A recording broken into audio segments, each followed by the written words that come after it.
Hey gang, it's your buddy Platt. I'm here again for another Spirit Series video. We're continuing to work our way through the fabulous world of rum. Today we're going to focus on a style of rum many of you may know little about or nothing at all, and that is Rhum Agricole. Rum is spelled R-H-U-M. If you remember in a earlier rum video we talked about, if you see it spelled R-H-U-M, the rum generally is coming from a French-speaking country of the Caribbean. Actually, the term Rhum Agricole, if we break it down a little bit, agricole is agriculture in France.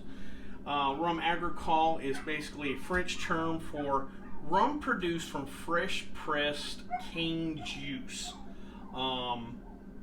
They take the fresh cane out of the field, they'll crush it, smash it, press it, get that juice out, and then that juice is just fermented and then distilled. That is where it distinguishes itself from regular rum, R-U-M. We discussed in earlier rum videos that rum is generally a byproduct of molasses. Molasses is the byproduct from the production of cane sugar. Again, the way the process goes is they will take the juice they extract out of that crushed pressed cane. They will start to boil off the water. The first run through that process is cane syrup, and a couple hundred years ago that's what was valuable. They later then crystallized that sugar. But they will do this process, or they do a couple of different boilings. By the time they get to that third boiling, what's left over is you'll have some caramelized sugars in there. It's a dark, very thick, liquid, honey-like consistency, and that's molasses. And that was kind of just a byproduct that they would throw away. And it was the local slaves that then took that, ended up watering it down, fermenting it, thus creating rum. The juice was too valuable at the time, and that's generally was used, or again, that first pressing or whatever, that was used for making the sugar. Eventually they did make rum out of it, though. We'll go over that a little bit later. Like I said, Rhum Agricole is from the French-speaking islands. We're talking Haiti, Martinique, Guadeloupe, just as some examples.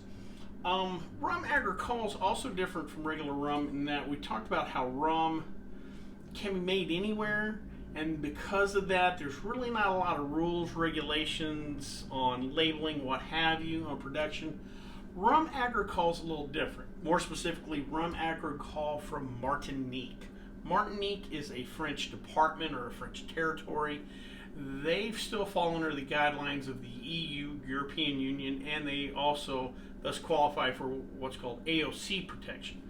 We discussed the AOC in my wine series, but they also do cover some European spirits, what have you. So Rhum Agricole gets that protection. AOC stands for Appellation Originale Controle. It's important in wine. You want to make sure if it's something called Burgundy, it's coming from Burgundy, France, or Loire, or what have you. If you want a Bordeaux, you want to make sure it comes from Bordeaux. Champagne, you want to know it's made with the method champenois. So similar here, we want to know if I get a bottle of Rhum Agricole from Martinique, I want to know I'm getting the real stuff. So that being said, the AOC does have some rules for what can be called Rhum Agricole from Martinique. It has to come from fresh. It has to come from the fermented from fresh cane juice.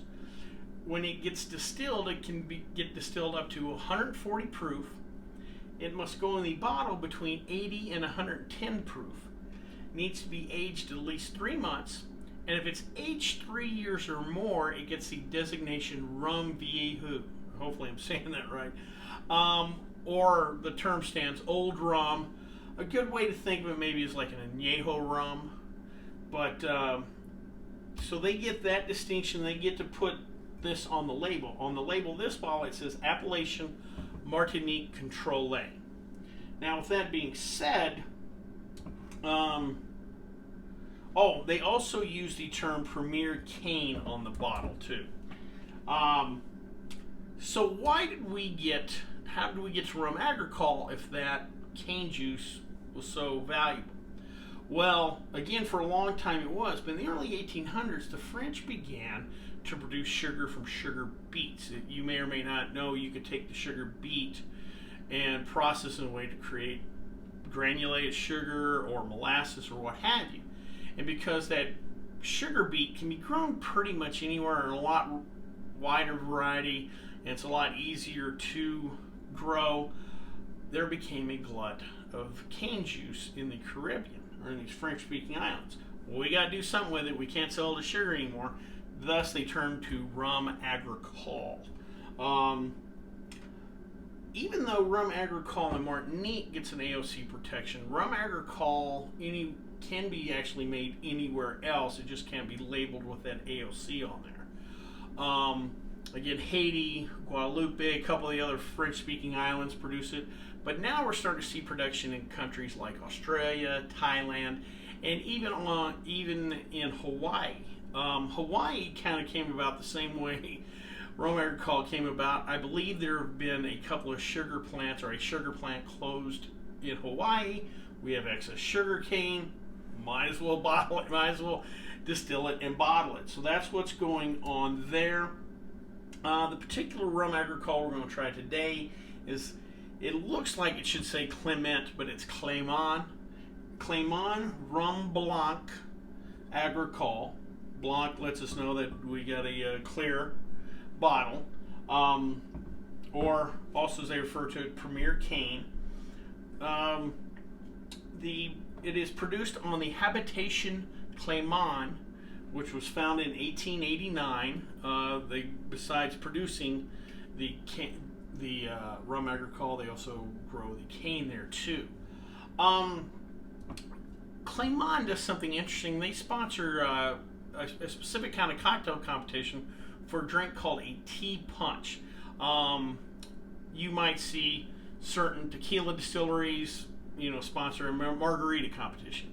You might see certain bourbon distilleries sponsor old-fashioned competitions.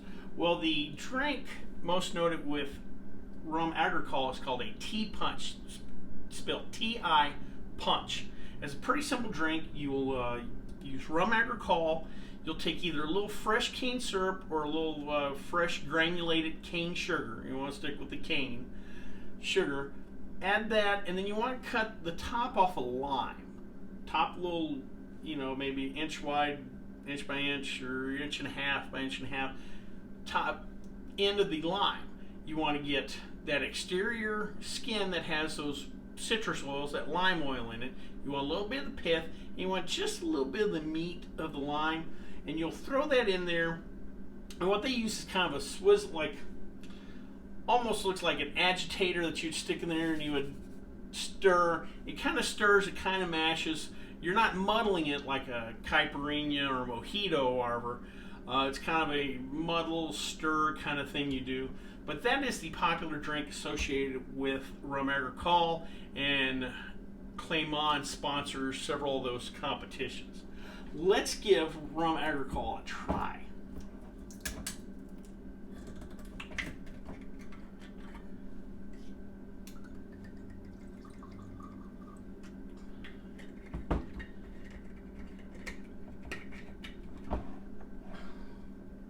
Woo! That is a pretty raw spirit on the nose.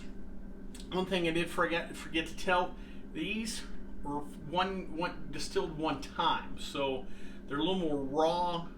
If you've ever got to go to a distillery, ever been around the process of being distilled, at first distillation, especially if it's for a pot distill, man, you smell almost kind of the yeast on it. It's very raw nose. It's not what you expect.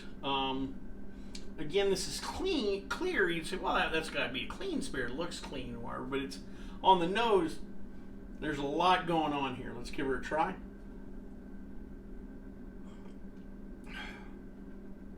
Woo! Got plenty of heat on that. Flavor expands on the tongue. I got a little sweetness. There is sweetness there, but that is not. It is definitely a more complex sweetness than generic rum. I do get some grassy notes on there.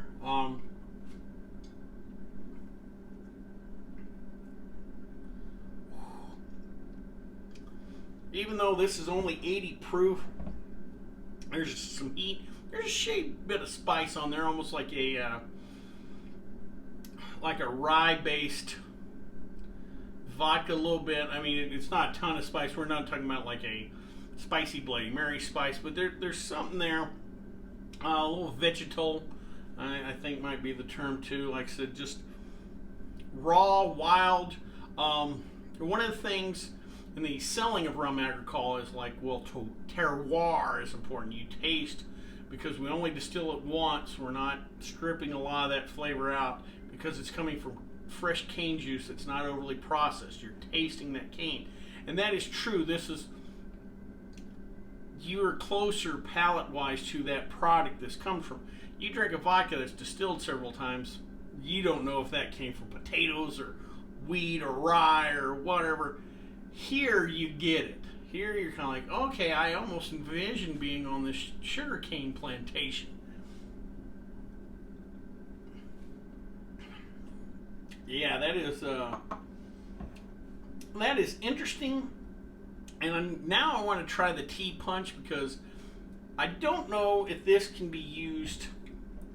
You definitely wouldn't use this as you would like a regular Bacardi.